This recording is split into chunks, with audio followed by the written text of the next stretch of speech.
किसान भाइयों, यदि आप अपनी फसल से एक बेहतरीन उपज दर चाहते हैं और बढ़िया उत्पादन लेना चाहते हैं तो फसल का रोगों से बचना बड़ा ही आवश्यक होता है। आज के समय में ऐसी कोई फसल नहीं है जिसमें रोगों के प्रभाव हमें देखने को नहीं मिलते हैं।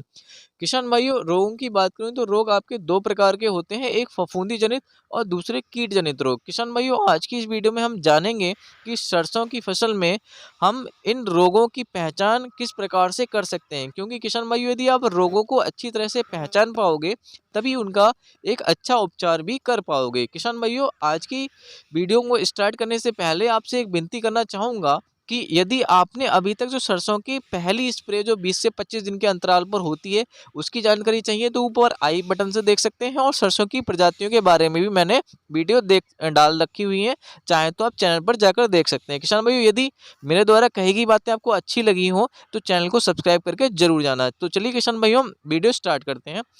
तो सभी किसान भाइयों को खेती किसान टेक यूट्यूब चैनल की तरफ से प्यारा सा राम राम नमस्कार। किसान भाइयों, पहले हम बात करते हैं जो फफूंदी जनित रोग होते हैं। किसान भाइयों, फफूंदी जनित रोग आपके पौधे पर बड़ी आसानी के साथ में देखने को मिल जाएंगे। कभी कभी आपने देखा होगा कि जो सरसों की जो पत्तियां होती हैं, जब लगभग पौधा 1.5 फीट का हो जाता है, मतलब 40 दिन का लगभग हो जाता है, तो उस दौरान पत्तियों पर सफ़ेद सफ़ेद फफोले दिखाई देते हैं, सफ़ेद सफ़ेद धब्बे से दिखाई देते हैं किसान भाइयों, और पौधा ऐसा लगता है कि मुरझाया हुआ सा है।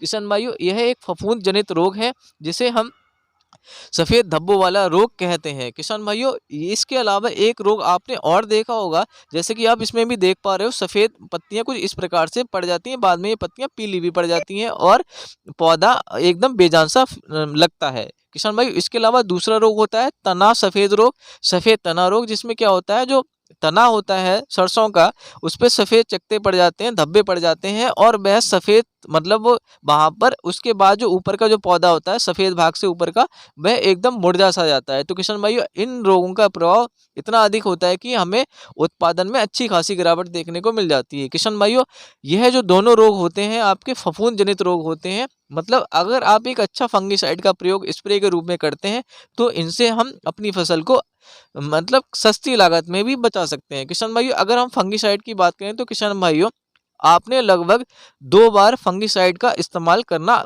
बड़ा ही आवश्यक होता है। फंगिसाइड के रूप में आपने कार्बनडाजिम या मैनकोजेब 75% वाला या कार्बनडाजिम 50% वाला आप यूज कर सकते हैं। किसान भाइयों, अगर मैनकोजेब यूज करेंगे तो ज़्यादा बेहतरीन परिणाम आपको देखने को मिलेगा। मैनकोजेब की अगर मैं बात करूं तो 500 ग्राम मात्रा प्रति एकड़ के हिसाब से लगभग 250 पानी के साथ में घोल बनाकर उसकी स्प्रे कर सकते हैं। किसान भाइयों, और लगभग 2 बार स्प्रे जरूर करें, मतलब जब आप 40 दिन में कर रहे हो तो उसके बाद 10 दिन के बाद फिर से दोबारा स्प्रे करें। किसान भाइयों, इस प्रकार से अगर आप पौधे की देखभाल करते हैं तो आपको पौधे में एकदम मतलब एकदम हरियाली दिखाई देगी और ऐसा लगेगा पौधा एकदम स्वस्थ है। किसान भाइयों, अगर इन रोगों के प्रभाव नहीं भी है आपकी फसल में तो भी आप एक स्प्रे इसकी जरूर से जरूर करें किसान भाइयों, जिससे कि पौधा एकदम आपका हरियाली देगा, और जो भी आप दूसरा आपका ग्रोथ प्रमोटर लगा रहे होगे तो वह पौधे को अच्छी तरह से उसका उपयोग कर पाएगा और अच्छी प्रकाश संश्लेषण क्रिया होगी, उसकी बढ़वार बढ़िया रहेगी। तो किसान भाई, ये तो थे आपके दोनों फफूंदी जनित रोग जो मैंने आपको बताए।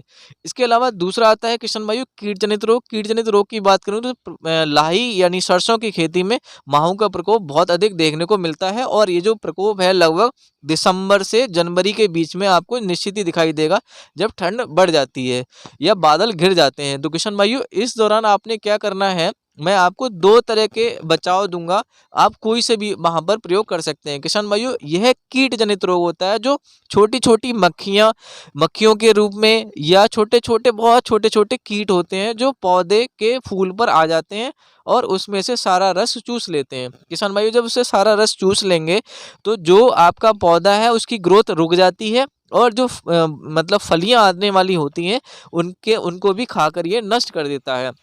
किसान भाइयों, काले काले से धब्बे पड़ जाते हैं फलियों पर, और उसमें आप देखोगे तो आप उसमें बीज नहीं मिलेगा। तो किसान भाइयों, इसको रोकने के लिए आपको मेलाथिनॉन मिलाना है।